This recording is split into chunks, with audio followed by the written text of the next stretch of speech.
Fala galera, Guilherme Capão na rede, como é que vocês estão por aí? Tudo bem? Mais uma vez voltando aqui no YouTube para a gente conversar um pouco e hoje o assunto é arbitragem. Eu já queria ter feito esse vídeo há alguns dias, logo depois que voltou o Brasileirão, depois da Copa do Mundo, mas a verdade é que eu tive uma gripe tremenda e que inclusive tirou um pouquinho da minha voz, me deixou mal da garganta. E agora eu tô de volta, tô me recuperando, ainda tô com a voz um pouquinho nasalada, né? Presa no nariz, mas, enfim, já consigo gravar esse vídeo e é um tema super legal. Basicamente, nesse vídeo, depois da vinheta, a gente vai entender juntos por que a nossa arbitragem aqui é tão ruim em relação à Copa do Mundo, Campeonato Inglês e o que a gente tem que fazer para melhorar também. Depois da vinheta, vem comigo.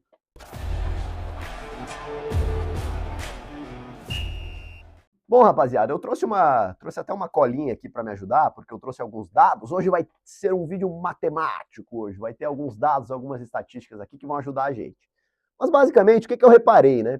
A Copa do Mundo por si só, ela sempre tem um poder que é o seguinte, ela cria tendências. Tendências de estilo de jogo para os times, né? Muitas vezes a equipe campeã dita o que vai ser jogado aí nos próximos anos, como os times devem jogar. Dita regras, né, novas regras. Muitas vezes a FIFA estreia as regras na Copa e depois os clubes, as ligas, né, vão tomando as iniciativas e mantendo as mesmas regras. E dita também arbitragem. E nesse caso, eu tô torcendo para que seja assim, que ditem a arbitragem através da Copa do Mundo. Não parece ser o que vai acontecer baseado nessas poucas rodadas de brasileiro que a gente teve até aqui. Mas enfim, o que eu quero trazer para vocês? Vocês repararam que na Copa do Mundo, com um erro ou não de arbitragem, com alguma polêmica aqui e outra ali, mas o jogo flui. Vocês reparam isso? Eu não tô louco, né? O jogo anda. O atleta deixa o jogo andar, o juiz faz o jogo andar, a comissão técnica faz o jogo andar, e o juiz está preocupado única e exclusivamente com o espetáculo, com o produto futebol. E aqui no Brasil a gente não vê isso. Eu fui atrás de alguns números, né, para tentar fundamentar essa sensação que eu tinha, né, porque quando a Copa termina e a gente volta a olhar o Campeonato Brasileiro, meu Deus, é chuva de cartão, é jogo parado o tempo inteiro, é bolinho para reclamar e tudo mais. Então, basicamente, eu fui atrás de dados para entender se realmente faz sentido isso que eu estava pensando ou realmente era só uma sensação. E pasmem, não era só uma sensação. O Brasil, o Campeonato Brasileiro, ele é a segunda liga mais faltosa do mundo, entre as grandes ligas, evidentemente, né? Então o Brasil ele só fica atrás da Liga Portuguesa em faltas por jogo, tá? Então o Brasil tem uma média de 24 faltas por jogo, tornando então a segunda mais faltosa do planeta. É muita coisa. Numa liga como a nossa, em que não é marcada por pancadaria, não é marcada por um jogo muito de força, de embate físico. Muito antes, pelo contrário, os atletas que vêm para cá, eles falam que é um jogo mais técnico, que é um jogo mais cadenciado. Então não bate, não fecha essa conta do Brasil ser uma liga tão faltosa, né? Para a gente ter um efeito de comparação, a Premier League, que a gente usa como referência para tantas coisas, tem uma média de faltas de 19 faltas por jogo. Ou seja, a gente para o jogo 5 vezes em média por jogo do que um jogo normal de Premier League. A gente marca 5 faltas a mais. E lá é um jogo muito intenso, é um jogo muito físico, é um jogo em que há muito choque e eles marcam menos faltas. Aí entra numa cultura que a gente precisa avaliar, que é a cultura da faltinha. Aqui no Brasil, a gente tem essa cultura muito enraizada. No Brasil tem muita faltinha. O que é a faltinha que eu chamo? É um ombro a ombro que o juiz para o jogo. É, às vezes, uma mão nas costas do cara, mas não empurrando. É normal, é o contato, tá sentindo o adversário, o juiz dá uma falta. É uma bola de cabeça que não acontece nada, não há choque, o juiz marca a falta. Tem muita falta que não é aqui no Brasil. E talvez uma grande irritação que aconteça é porque as faltas que não são faltas de verdade, elas são marcadas e muitas vezes as faltas mais grosseiras, agressivas, o juiz deixa passar. O juiz ele acha que não deve marcar. Então essa ausência de critérios, que é algo que muita gente reclama também, né?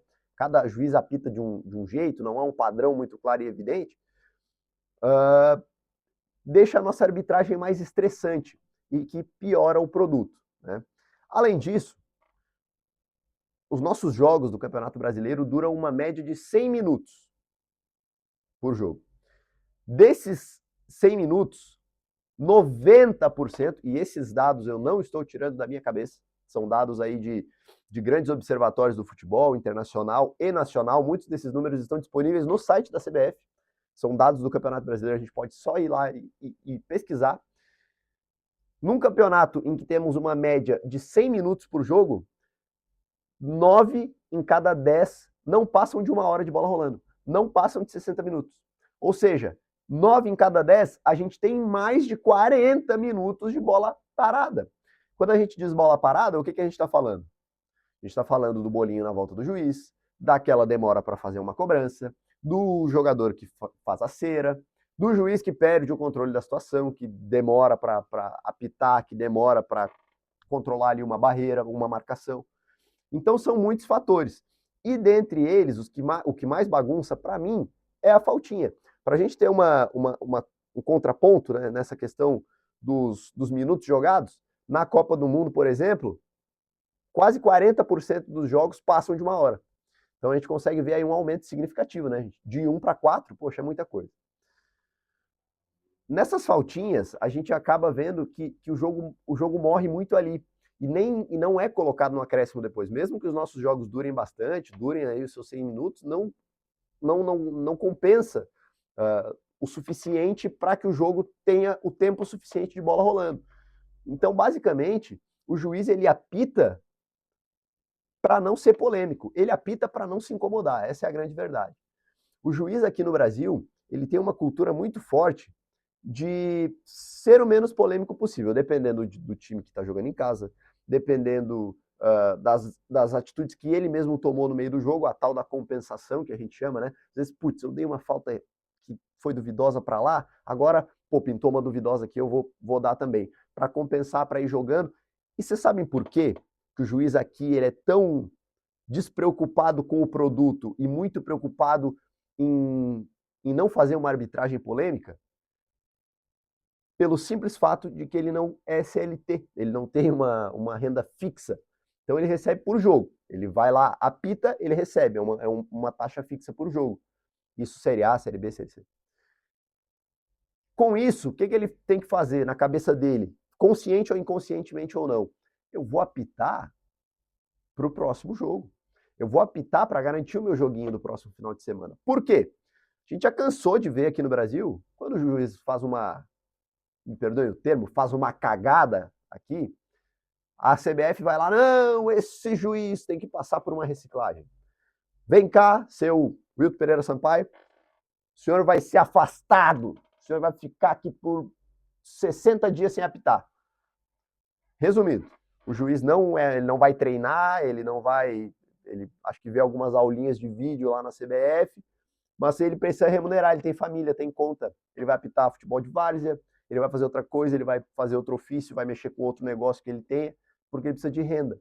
Então, a melhor maneira para o juiz continuar tendo jogos para apitar é não tomando decisões polêmicas. Para o jogo não se tornar polêmico, o que ele faz? Ele pica o jogo, para o jogo, toda hora. Faltinha, para. Encostou, para. Porque aí vai parando o jogo não descamba, e esse é o grande cerne. Com o jogo não descambando, ele segura ali, mas o jogo vai ficar uma porcaria, o jogo vai ficar uma merda, vai ficar horrível de assistir, ninguém vai conseguir jogar bola. O árbitro não tem segurança nenhuma nesse aspecto. Então esse é um ponto. E aí a gente entra na questão da profissionalização da arbitragem, né? A CBF até está tomando uma iniciativa nesse aspecto, tá? Em relação à profissionalização, que é o programa Arbitragem Pro. Ele foi anunciado em janeiro, ele está acontecendo desde março, e ele prevê aí esses treinamentos e esses investimentos até o final de 2027. E esse programa Arbitragem Pro, ele vai incluir 72 profissionais de arbitragem. Aí tu vai me falar, porra, capô, 72 juízes, resolvido. Os caras vão treinar 72 árbitros, mas calma. São 20 árbitros centrais, ou seja, o juiz, o do apito. São 40 assistentes, que são os bandeirinhas, quarto árbitro, e 12 de VAR. Aí a gente já vê que o lençol começa a ficar curto, né, minha gente? porque aí esses números aqui não cobrem nem a Série B, né? A gente precisa ter essa noção, porque, né, só de VAR aí já falta gente.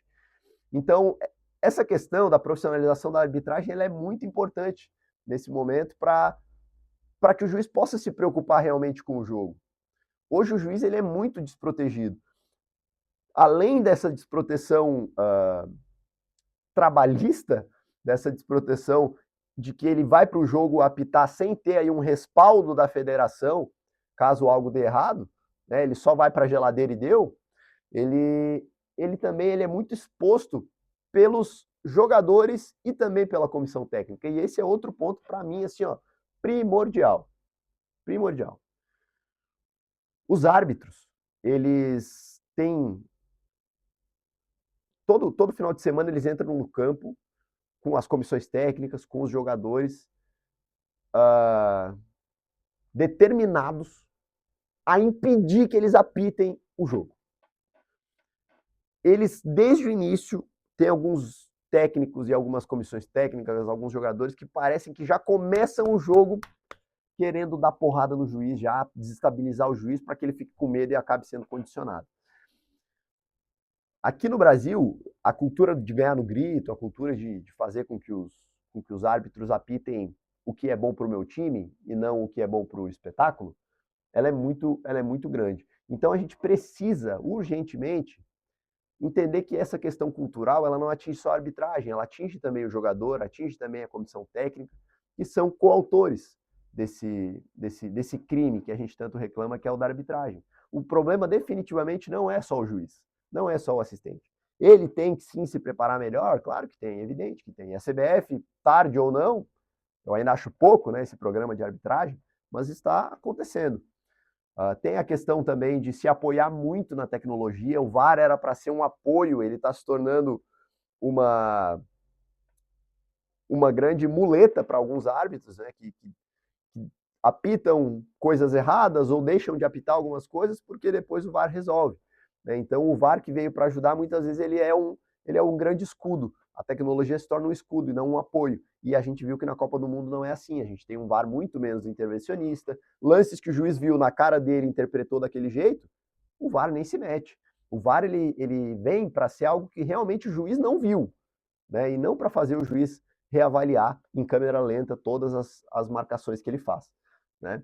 Então, tem essa, como solução, a CBF está trazendo então esse programa de arbitragem, né? O que tem nesse programa de arbitragem?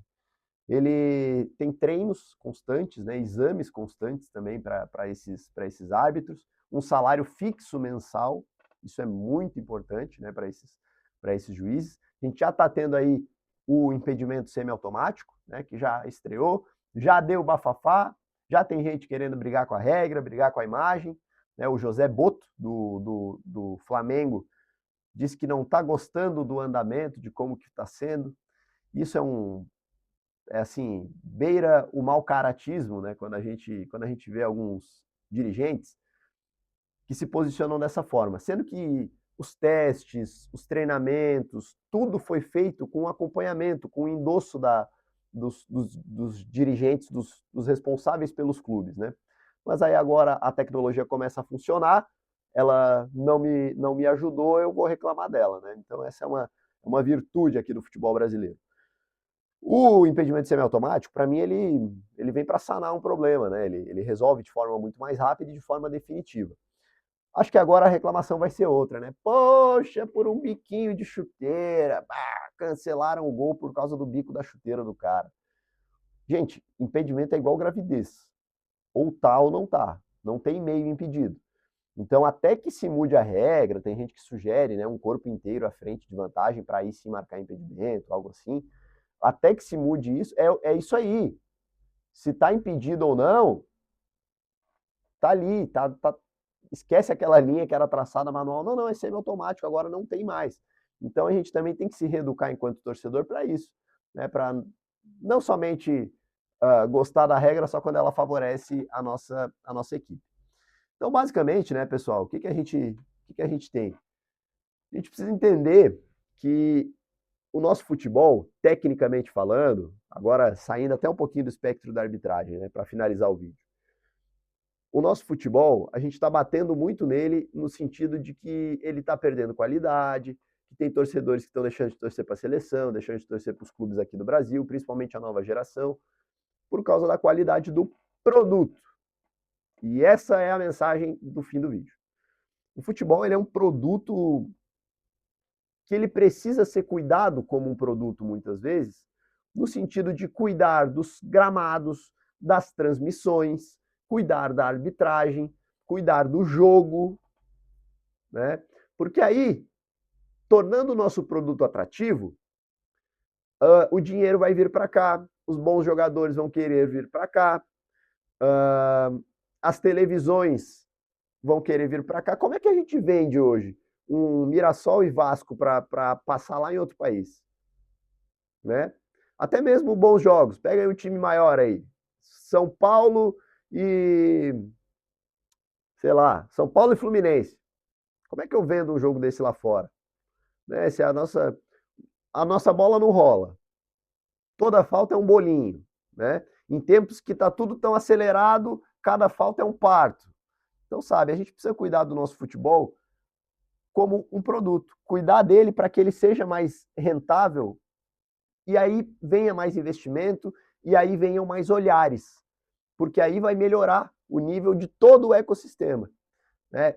Acho que profissionalizar a arbitragem é um passo muito importante, porque não faz nem sentido num futebol que movimenta tantos milhões como é o futebol brasileiro, a gente não ter um árbitro profissional.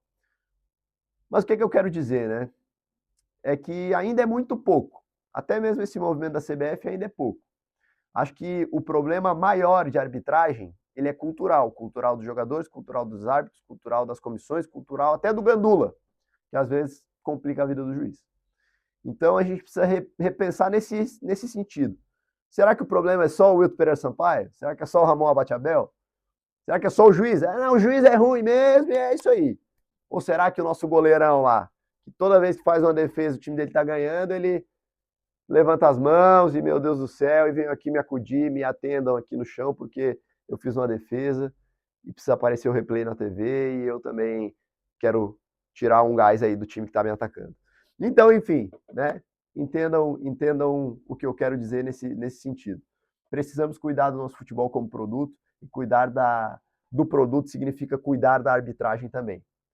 Hoje a gente tem um futebol que definitivamente não ajuda a arbitragem.